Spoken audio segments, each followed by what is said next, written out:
Hello. അപ്പോൾ ഇന്ന് ശനിയാഴ്ച ആയതുകൊണ്ട് പുറത്ത് പോകാമെന്ന് വിചാരിച്ചു കേട്ടോ. അപ്പം ഞാനും മോളും ഏട്ടനും കൂടി ഇന്ന് വടകര പോയി കേട്ടോ. വടകര പോയപ്പോഴാണ് ടൗൺ ഹാളിനടുത്ത് ഭയങ്കര ആൾക്കാരൊക്കെ കണ്ടത്. അപ്പോൾ അവിടെ പോയപ്പോഴാണ് ഈ ഹരിതാമൃതം എന്ന് പറഞ്ഞ പരിപാടി ഉണ്ട് കേട്ടോ. അപ്പോൾ അവിടെ നമ്മുടെ പ്രകൃതിയും അങ്ങനെ പ്രകൃതിയിലുള്ള എല്ലാ കായ്കളും കനികളൊക്കെ വിൽക്കുന്നുണ്ട് കേട്ടോ. അപ്പം നല്ല രസമായിരുന്നു കാണാൻ. അവിടെ ഒരുപാട് പ്രാവും കോഴിയും താറാവൊക്കെ ഉണ്ടായിരുന്നു കേട്ടോ.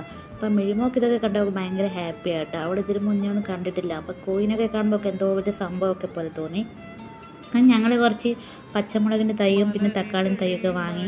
അപ്പോൾ ഈ പരിപാടി നാളെയും കൂടി കേട്ടോ അവിടെ ഉള്ളൂ. അപ്പോൾ കാണാൻ ആഗ്രഹമുള്ളവരൊന്ന് പോയി കാണും കേട്ടോ. നല്ല അടിപൊളി വൈബാണ്. നല്ല പ്രകൃതിദത്തമായ എല്ലാ സാധനങ്ങളും നമുക്ക് അവിടെ കിട്ടും കേട്ടോ. അപ്പോൾ ബായ്.